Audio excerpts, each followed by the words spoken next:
Guys to Art School Live. I'm Eric Rhodes, and today I'm going to teach you about blending. You're not Eric Rhodes. What are you doing? Get out of here. Get out of here. Man. These people, come over here. These people are trying to take over the show. Okay, tell everybody your real name. Hi guys, my name is Gabriel. Gabriel. And Gabriel's a buddy who's here visiting today, and he's actually is a subscriber to this YouTube channel. All right, Gabriel, give me 5. All right, you can go watch or you can go leave or whatever you want to do. You like seeing yourself on camera? Yeah. Yeah? You want to do the show? Sure. No, I'm sorry, you can't do it. Okay. Okay. Today we're going to talk about blending. You can stay right here, Gabriel. We're going to talk about blending, and we have a brilliant artist with us today. Blending agony and ecstasy. Steve Forster, what's that all about?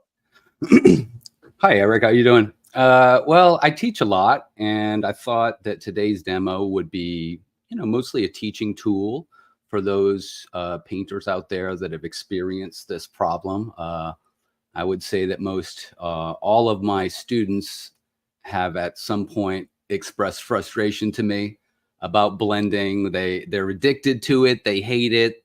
They love it. And we just wanted to talk about how to kind of frame that and how to show alternative ways of doing it.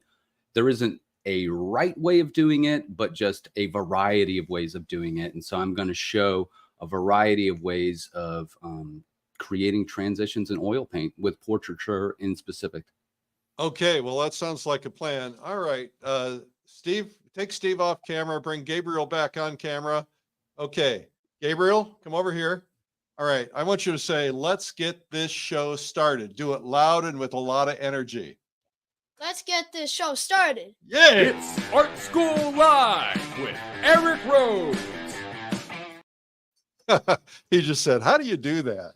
How do you do that? Okay, our guest today is Steve Forster, and he is a rock star artist. Let's show some of his work right now so that you can see it. All right, that's going to be a lot of fun to see how he blends and how he creates these amazing images. Okay, Steve, if you're ready, let's take it away. Yeah, all right. So here's our title slide for today, Blending the Agony and the Ecstasy. I'm going to do 3 demos, one that kind of just shows the basic premise of how to create more form, turn something from 2 dimensions to 3 dimensions. Then we'll talk a bit about messy painting and how blending can help you kind of form your subject. And we'll also just talk a little bit about blending vocabulary. So as Eric already showed some of my work, I just thought I would show a little bit more of my work, just so you kind of understand where I'm coming from with this concept of blending, because I don't mean that everything needs to be smooth. Quite the contrary. I think it's really exciting when there's a beautiful variety in your work and not everything is smooth. And it's definitely something I've wrestled with in the past and always currently, it never really goes away. So in some of these detailed images, if you were just concerned that I was just going to make everything smooth, then maybe there's another thing coming here, because there's definitely some softer passages in these works, but there's also some experimental ways of blending your edges and sort of shifting things a bit in your paintings. All right, so let's talk about that a bit more here. So in the basic way of forming things, this is a way that I like to explain this to my students, that before you start anything, developing some kind of boundary first is great, some kind of outline. And then the painter, and often the draftsperson, will kind of often be forced to paint in shapes, or if they're smart, they would paint in shapes. But what happens when you start blending is you start accessing that world of 3 dimensions. And that's a very exciting thing to venture forth into, when something starts to feel real and not just a cutout or a shape. That can be a very exciting thing in painting. But if you look at it simply the way that it is here on the left, it's kind of Spartan. It's a little bit too perfect. And anybody who's gone through this in painting understands that making something too perfect sometimes is a chasing after the wind.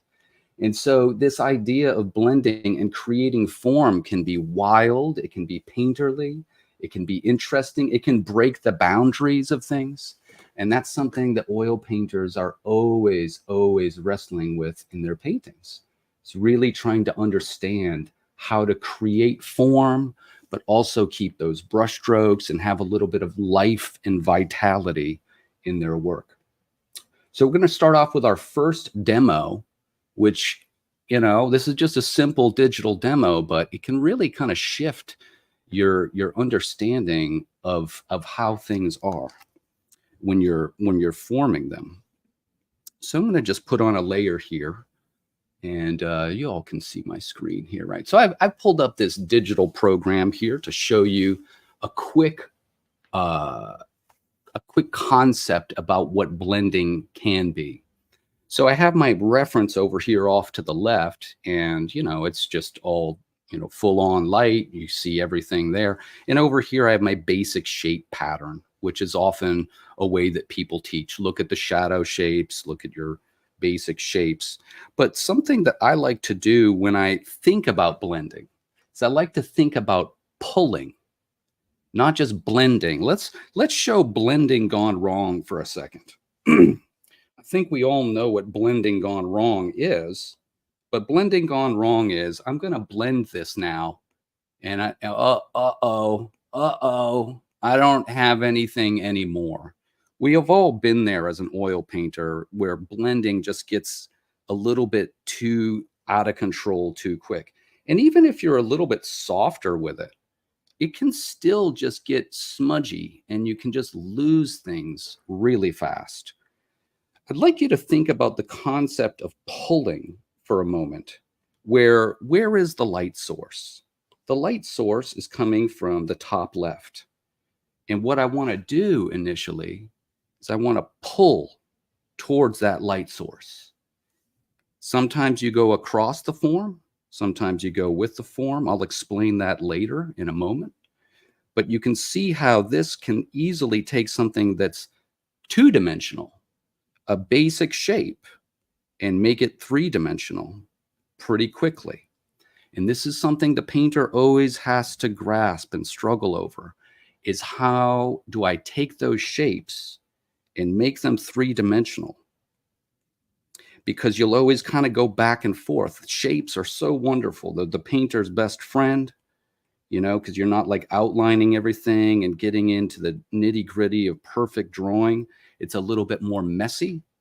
And you can see how we're really quickly taking that two-dimensional shape, pulling towards the direction of the light, and creating a sense of roundness and form, just like that.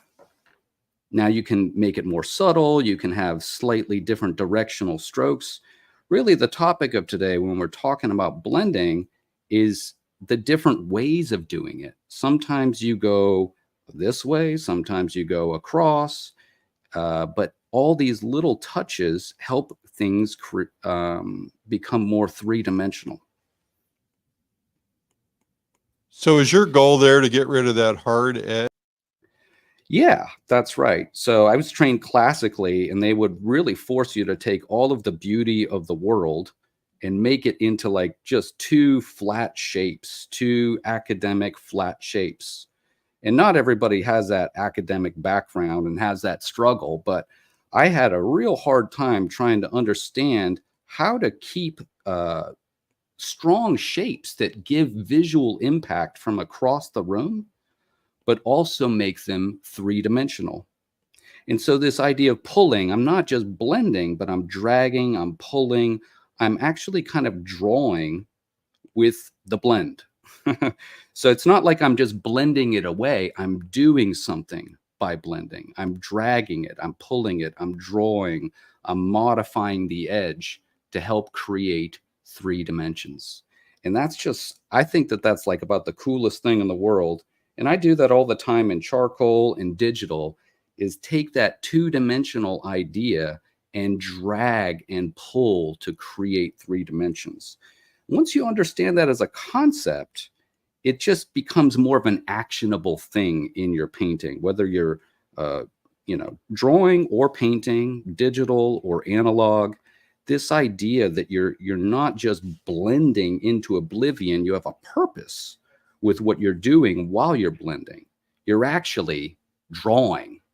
So that it also keeps the brushstroke, which I think a lot of people are a little nervous about with blending. When you blend, right, you can really lose the stroke and you can lose that directionality.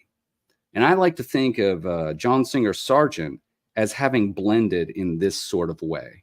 Instead of making everything smooth, there is a directionality to the way that things fall off and blend into one another. So you can keep the stroke and you can keep the form and you understand how that interacts with a shape, and how you can take that shape and make something three-dimensional quite quickly. Even though that's an imperfect nose and we haven't really spent a lot of time here, we've just quickly taken something that was very flat and very graphic and turned it into something that's three-dimensional.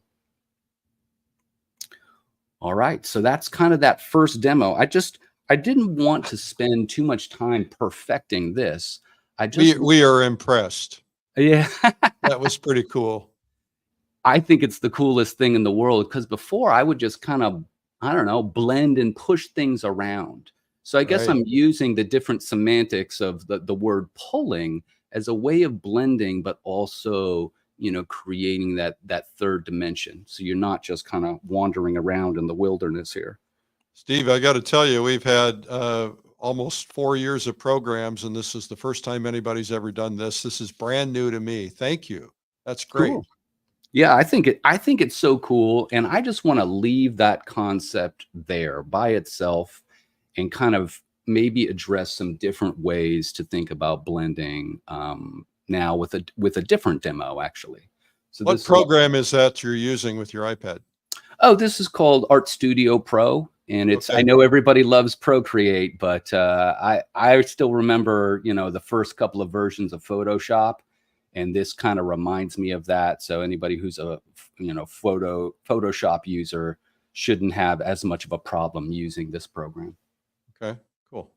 Yeah, very affordable too. There's no like big subscription or whatever. Happy birthday, Eileen Allen. She says, I'm watching from Indiana on my birthday. Happy birthday. Happy birthday. Happy birthday. Sorry to interrupt there, Steve. Oh, no, not a problem. I know the show must go on here. Tell us where you're watching from. We want to see where we are all over the world. Okay, what's next? So what's next? Let me... So our guest today is Steve Forster. He's talking about the agony and ecstasy of blending. This is my buddy Gabriel, who's kind of co-hosting with me today. Say hi, Gabriel. Hi. Okay, say hi with some enthusiasm. Hi, guys. Okay, good. All right. Are you ready, Steve? Yeah, I'm ready. So how one might carry this forward is kind of laid out in this kind of diagram. And I just love the expressive force with this kind of third example over here. This really kind of shows you on a deeper level how quickly that third dimension and that impression can get worked out by pulling from the main shapes. You identify your shapes and then you pull and you create that impression. And this is where the rubber meets the road with every painter. You put the paint strokes in and then you blend them out, and then you put them back in and you blend them out. And this is really how you got to work it out. So this gives you a little bit of an idea of how one might go about doing this with charcoal. After blending, what do? You find your outlines again, you find the outlines of your major forms, and you just go at it again, really developing those deep darks. And really this kind of feeds into like my big way that I explain painting for anybody, whether they're advanced, intermediate, or really beginning. This is a great way to think about painting, is having a cycle. So you're not doing the same thing over and over again, expecting better results. You draw your lines, you find your boundaries. We all need boundaries, don't we? And then you put down color spots, pieces of color, and then you blend or you pull, or you drag, or whatever you want to call it. And guess what? After you blend, you don't get depressed and give up and say, what did I do? You draw again, you put down colors again, and then you blend again. And really, sophistication develops from this idea.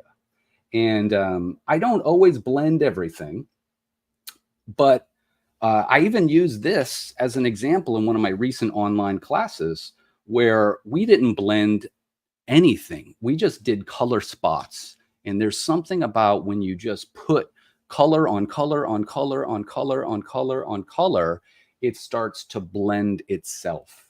But I did give an example to my class what it could look like, right? When you blend, you know, when you put down those color spots and it's so lively, and people that really love color and brush strokes, this painting is alive to the left. They're very excited when they see all of those strokes. And then if you're a softener, if you're a blender, you know, you might find that some of those colors diminish, some of those brush strokes go away. But the thing is, you get back on the cycle. You paint again, you draw it out again, you put down those color spots again, and then you blend again. And so this is kind of just my message of freedom for people, you know, giving people a way out of the problem of blending, really.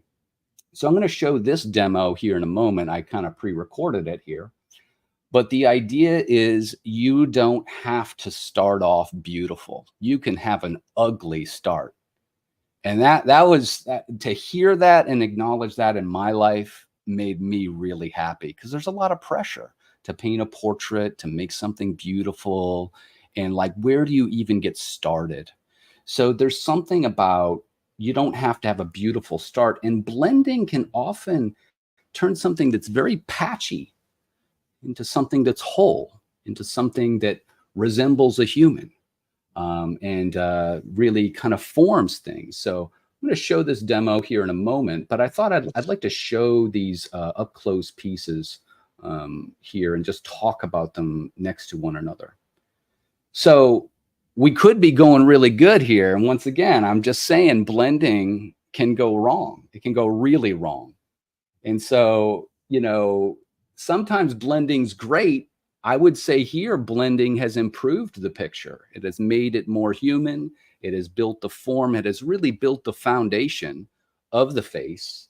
But then I started, you know, developing it, and you could really just blend it into oblivion. That's the agony and the ecstasy of blending with oil paint, is that at any moment, you could really destroy the whole painting.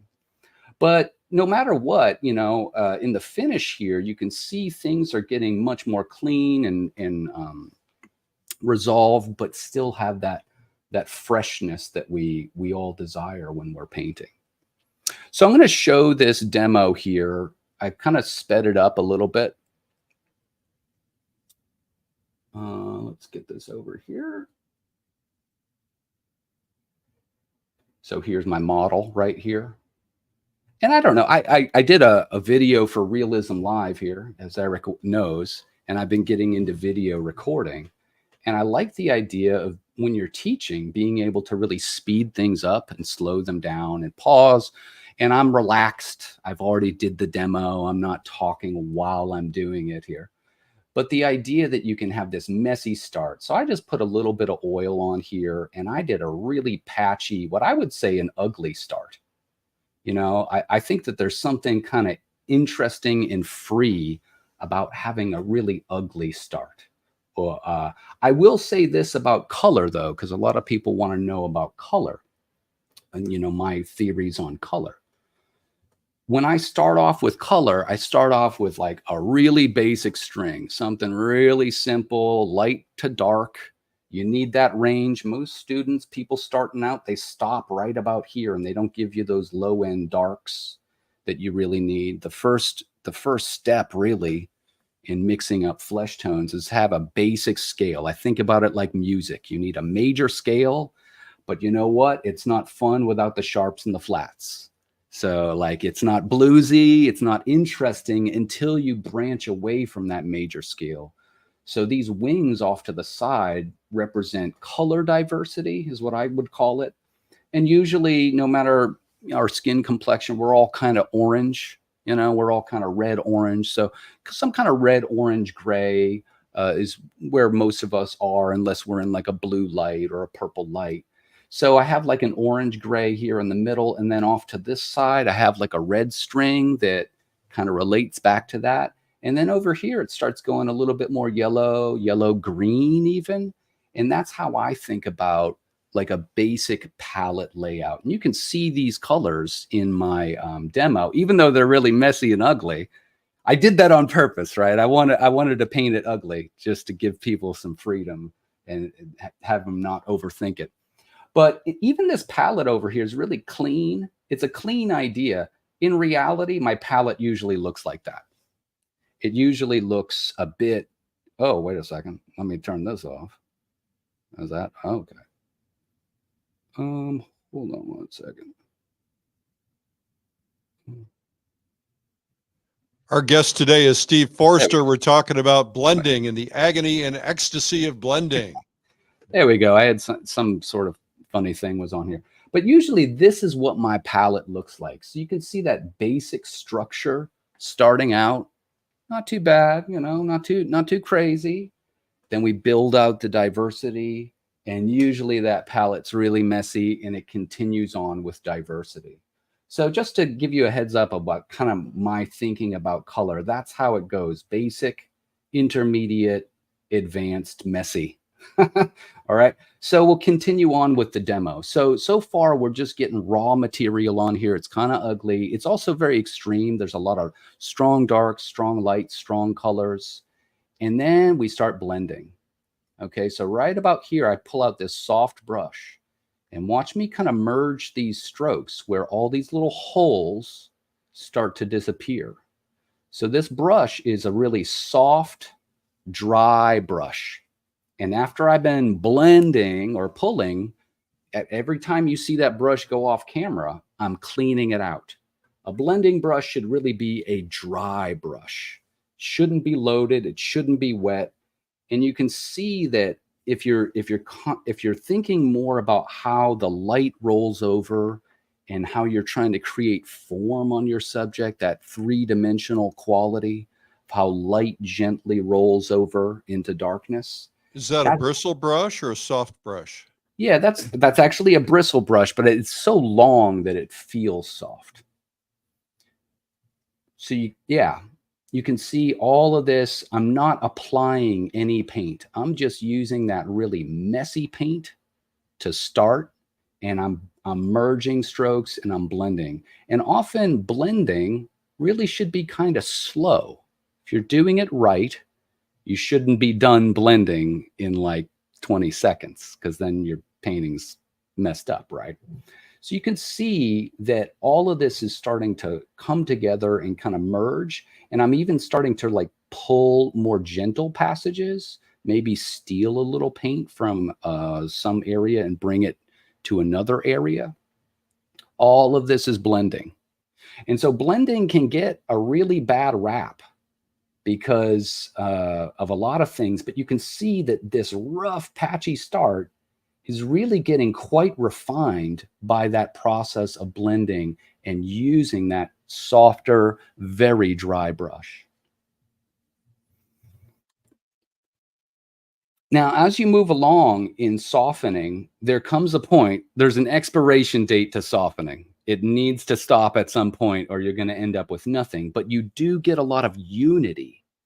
Things come together, they create transitions, you don't have that patchy look anymore. So you get a lot of unity through blending. But if you go too long, there's nothing left. And so what is the next stop? Well, if you remember that painting cycle idea that I talked about, the next step would be, well, I keep blending. You see, I'm blending for quite some time, actually. If you do it well, you can blend and soften and unify and do a lot of very subtle things that very often a bold brushstroke won't do. We love those bold brushstrokes, but often they don't trail off and unify into our subject quite enough. So that looks like it's about a 1/4 inch brush, is it? Yeah, it's about a 1/4 inch bristle brush. It's a 3-0. Oh, well, I don't, it's a very long bristle brush, and I love the length of it. I don't want to use a stumpy one. It's almost like an Egbert or an extra long flat. Okay. So here we are. We've kind of finished the blending process. And here I am. What am I doing here? Just like in that cycle idea, I'm going to start drawing new boundaries and freshening up the painting. Because after you blend, don't get depressed. Don't feel, I don't know, something went wrong. I don't know what to do now. I don't know what I'm doing. No, you got to get back in the saddle and you got to draw into the softness. And this is where that next level, I think, comes for every painters. When you reach the point where you don't need it to dry and you're able to keep painting into that and keeping that fresh quality that's so elusive with painting and with some kind of realism as well. We want that freshness. We want that impressionistic feel. We don't always want it to really be cut out. And so you need to be able to paint wet into wet. And this is me restating the darks that really disappeared. I mean, if you think about it, if we rewind all the way back, there's some darks right here, aren't there? There's some real darks in that patchy place. But if we go to the blend, you see they start to disappear, right? Every contrast diminishes, color contrast diminishes. So you got to replace what you stole. You know what I mean? If blending steals, and our job after we've blended is to put back what we stole, put back what we unified in order to move forward with fresh color, fresh value, fresh highlights, fresh darkness, fresh reds, fresh diversity, and get out of that blending purgatory that most of us have been in at one point or another, or constantly. That's the agony and the ecstasy, is that when you blend things, they come together, they look nice, but then you lose that magic, you lose that bite, that contrast that fresh paint puts down. Steve, Rosemary is asking, can you do this with other painting other than portraits, other subjects? Of course. I think it's really the process of refinement for me. You know, I do landscapes as well, and paintings of people in situations. And to me, it's just good painting practice. What are you going to paint for Realism Live? Do you know yet? Yeah, I already turned in the video. Okay. Yeah, I paint my son, and we kind of do something different. We do like an underdrawing where it's pretty detailed and nice, and we start off really secure, and then things get a little wild and messy at the end. So it's kind of the reverse of this process. This process, we started off really messy, and then we're getting a little bit more refined, and, you know, it kind of goes back and forth between that messy and refined quality in painting. So right here, I'm putting in that color diversity. You might see these little hits of orange and pink and yellow and highlight and darks. That's injecting freshness into that softened foundation. I'm a big fan of John Singer Sargent. And John Singer Sargent, you know, there's some really good quotes out there of his teaching, but one of them is start with the wig maker's block of the head, which is basically, it's an antiquated way of saying paint an out of focus version of a head and then paint into that, you know, the personality and the feeling of the person. By the way, there's a brand new Sargent book out. It's called The Grand Affair. It's really good. Oh yeah. I mean, there's a couple of accounts of him teaching that are just absolutely hilarious. And I love all of those anecdotes. But yeah, one of those practical tips from Sargent was, hey, paint the wig maker's block. If you're wondering what that is, that's what this is. This is the wig maker's block. It's an out of focus version that's all wet. And guess what? We don't give up. We paint back into that while it's wet to keep that freshness. So yeah, just tying in that idea with Sargent about that wig maker's block is really our foundation, and it's out of focus. It's very soft. but we don't get depressed. We get back in there and we draw and we put down fresh pieces of color. And I give myself permission again here to have a second ugly phase. So some people might say, hey, I love those colors. They're very fresh, but they're also very harsh. And I would say that a master, when they're maybe not teaching, maybe they don't make these strokes quite as harsh. Maybe they do a bit of a flick or something. Hey, Steve, we have a question. Sure. Do you start all paintings with color values as a placement guide? Color values. What does that mean? Instead of like just having like a grisaille or something like that? I don't know. I don't know what the question means. I can't ask him. Well, I would say that sometimes I start with more of a monochrome underpainting and then kind of build up. I don't know. I have a lot of different methods that I try out. I don't always start a painting any which way. I do a lot of teaching, and I try to be very malleable and applicable to anybody's situation. So some people paint a little bit more messy. Some people like to go really slow and do an underpainting and really work it out. I'm kind of a bit of a chameleon, or as the Beatles said, paperback writer. You know, whatever the style is, I'll kind of morph to that and try to meet people where they're at. But I painted in a lot of different ways, and I think that's part of the fun of painting, is that act of exploration and kind of finding new things out. Once you can do them, it's not quite as fun. So you're always looking for a new hill to climb, a new thing to master. And our guest today is Steve Forster, and we're talking about the agony and ecstasy of blending. And so this is a good exercise. I got my buddy here, Gabriel. He's helping out. Say hi, Gabriel. His mother is watching. Say hi, Mom. Hi, Mom. Okay. She had to go back to work. She had to go back to work. Okay. All right, Steve, take it away. Cool. Yeah. So once again, just a reminder here, we talked about this idea of the painting cycle. And when I'm painting, I like to know, especially when I'm teaching, I like to know what phase of the cycle I'm in. And right here, I'm in a blending mode. I just put down color values, all of those harsher little colors, those little snippets of color. And now I'm integrating and sort of getting them to blend in. Now, it's really a personal taste issue, like how much blending. I'm not here to tell people how much blending, because I know that not everybody agrees on anything. So some people prefer something really much more softer and refined. Some people love that really open quality about the work. I'm kind of somewhere in between here.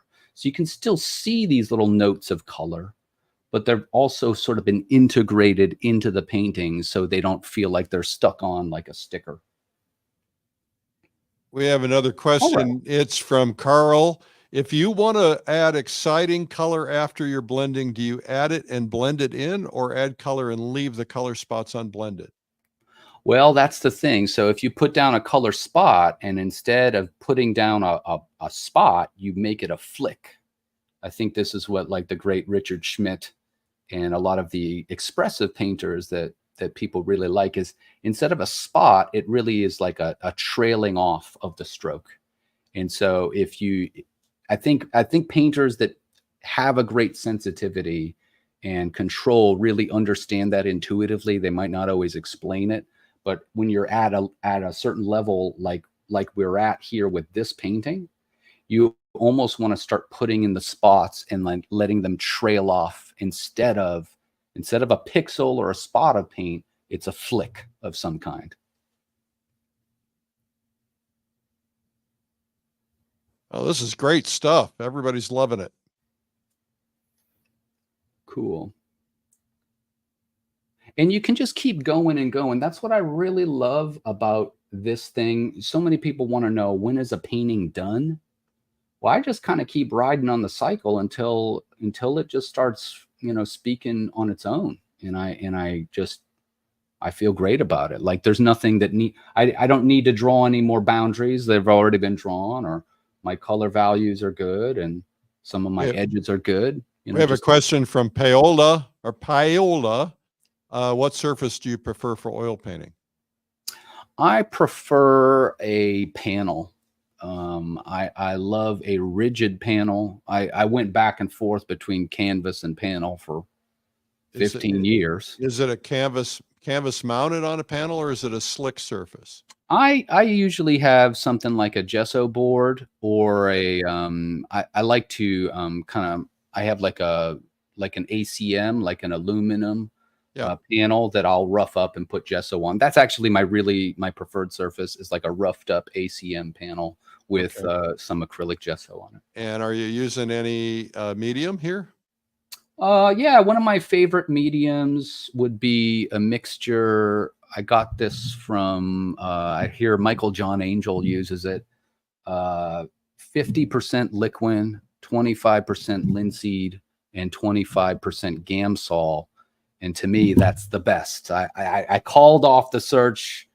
I've experimented with like 50 million mediums. I bought all the weird stuff. And to me, that is the most simple one. I love it. And I shake it up and it dries the next day, but it's wet all day.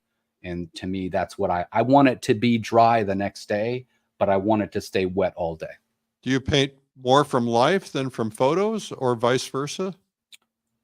I painted a lot from, so I went to the Florence Academy and we painted from, that's all we did.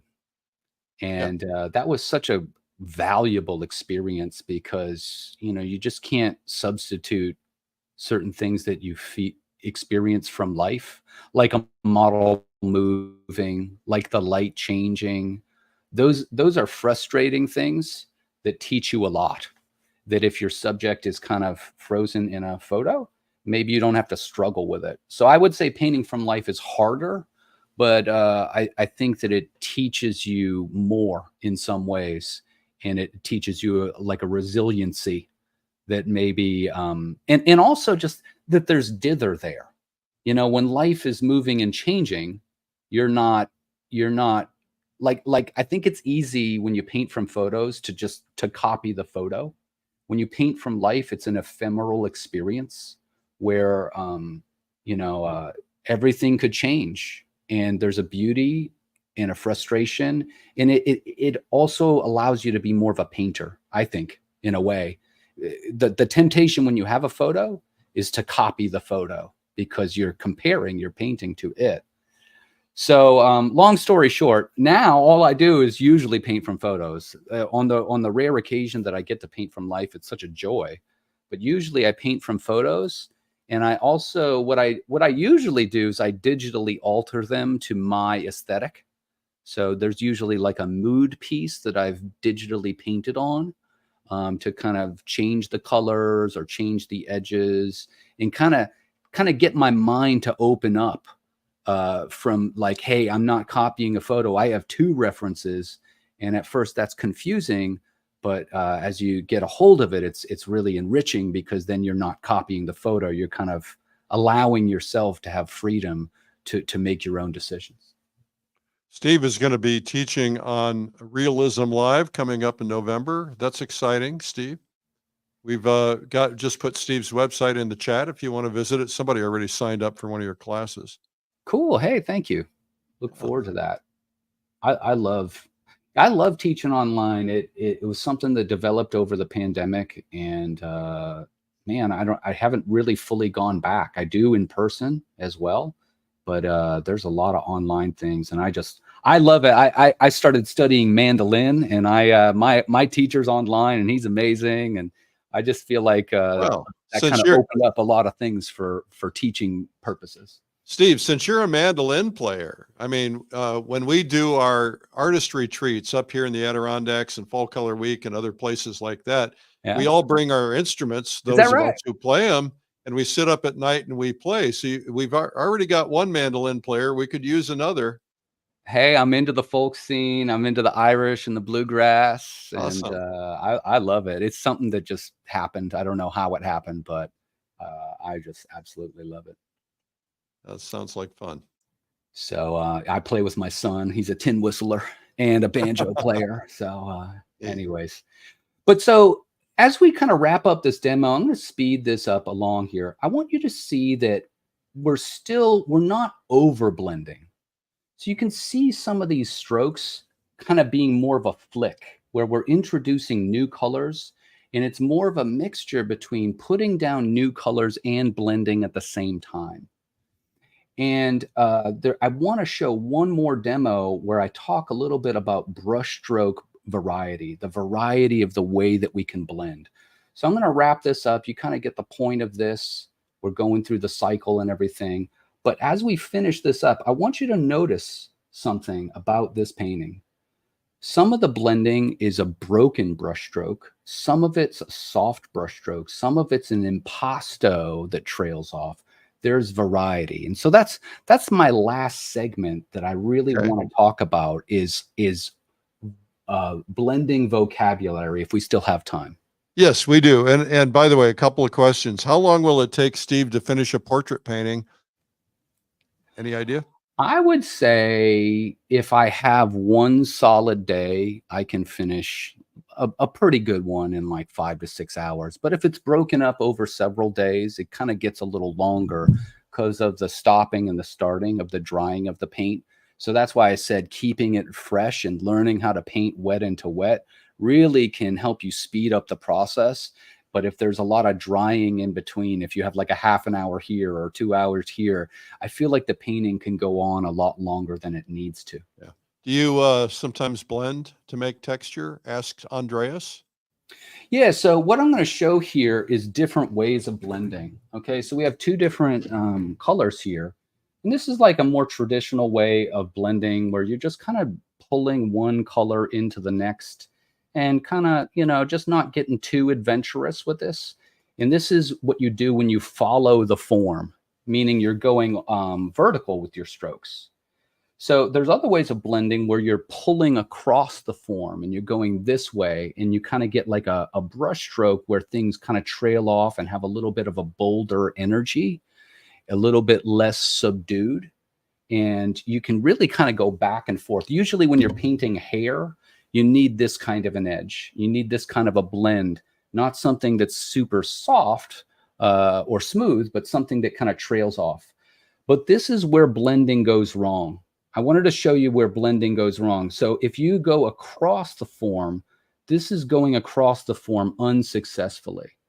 And what's happening here is we're not wiping the brush off after every stroke. So we end up with one color rather than a transition. Is when you go across the form and you don't clean off the brush, that's a problem. So I wanted to show that. And then I'm showing this with this is kind of like an open, broken brush, a little bit of a dance. Sometimes you're dancing and kind of, you know, finding a little bit of a blend between these two different types of strokes. This is a little bit more of like a brushy kind of blend. I would say that this is a very popular kind of painterly style where, you know, it's kind of like... Can you move your photo? Because we can't see. Sorry. Yeah. I would say that this is a popular way of blending where it's just kind of like, it's kind of brushy. It's kind of like just like a, I don't know, impressionistic way of blending, but it still exercises control. And then as we move along here, this is where things get interesting. This is where we start using the squeegee. So I love to think about a variety of ways of blending. There's not one way.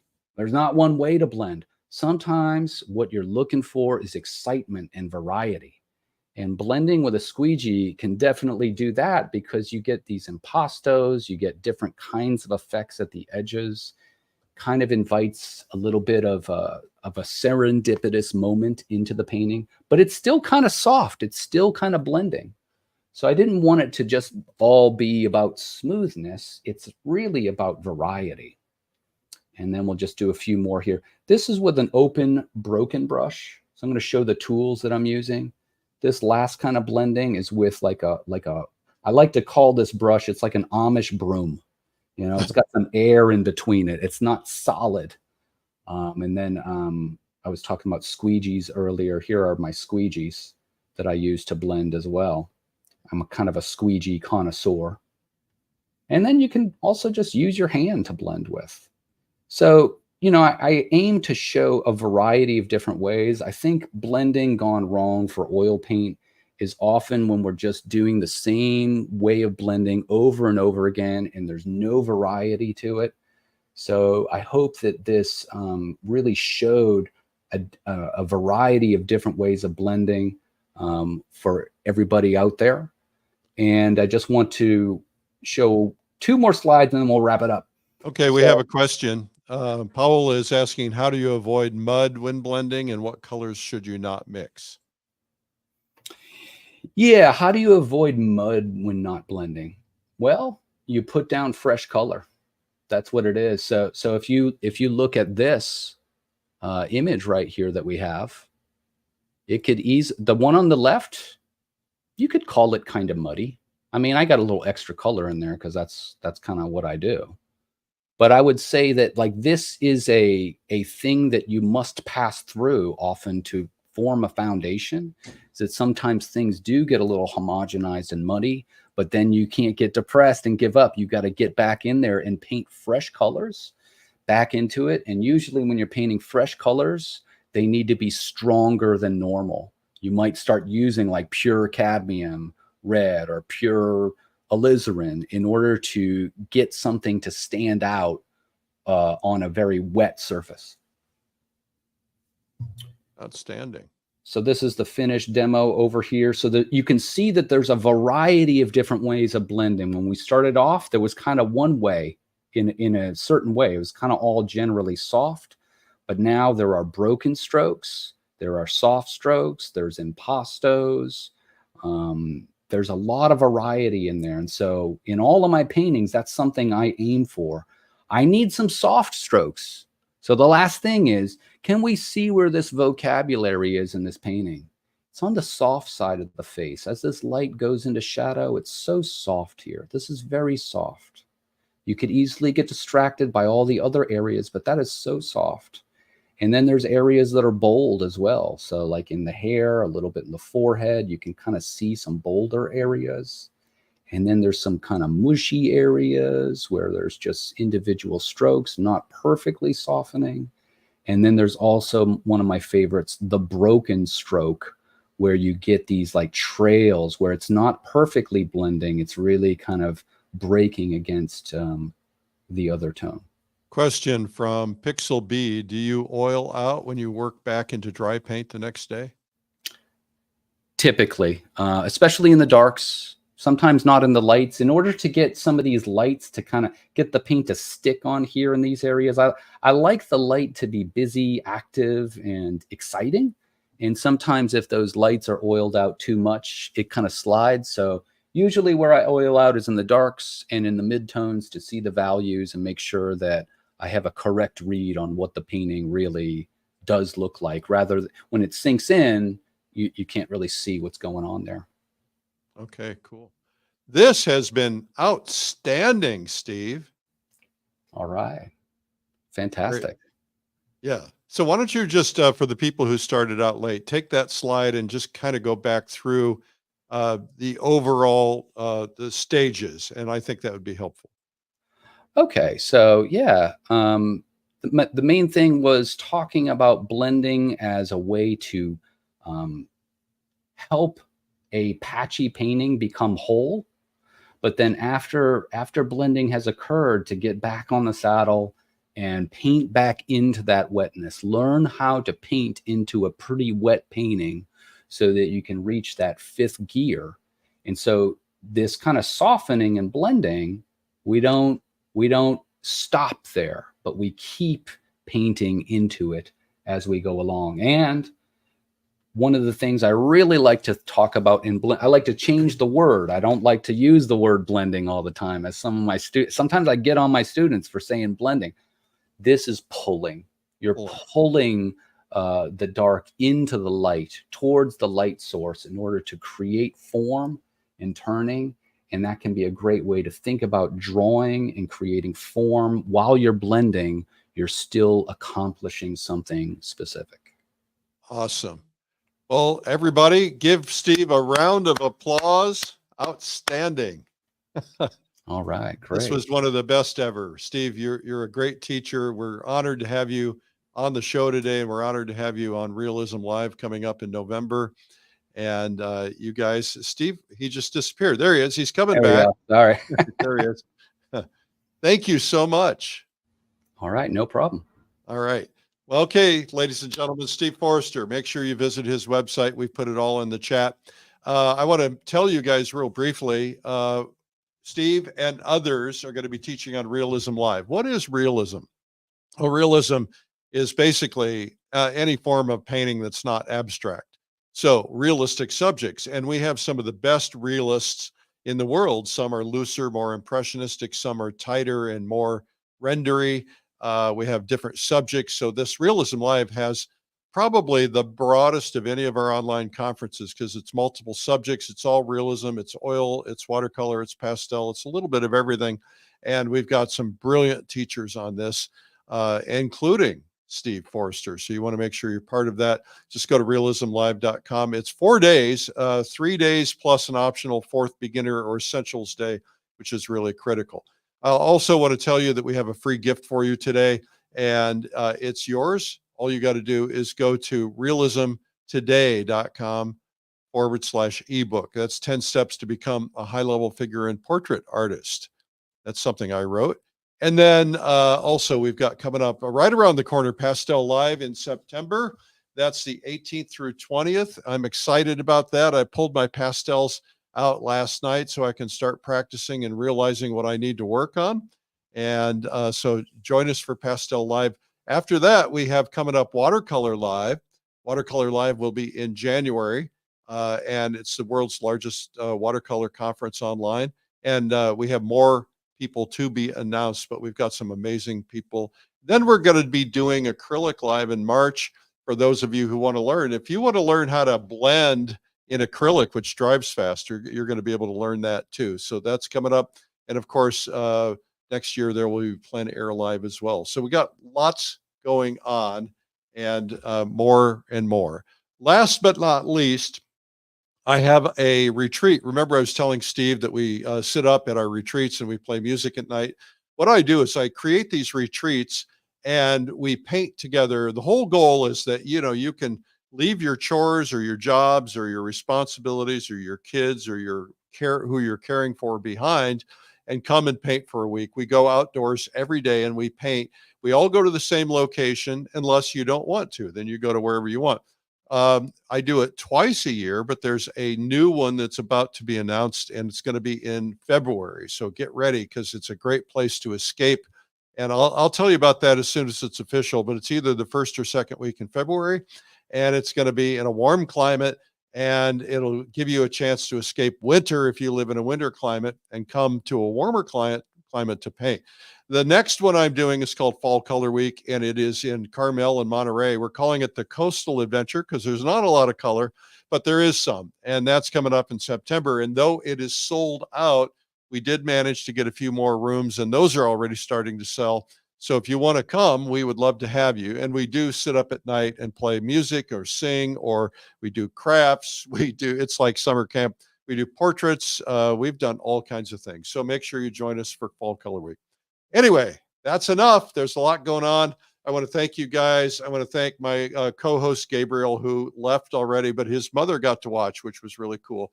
And most importantly, I want to thank Steve Forster. I'm Eric Rhodes, publisher of Fine Art Connoisseur, Plein Air Magazine, and many, many other things. Take care. Bye-bye.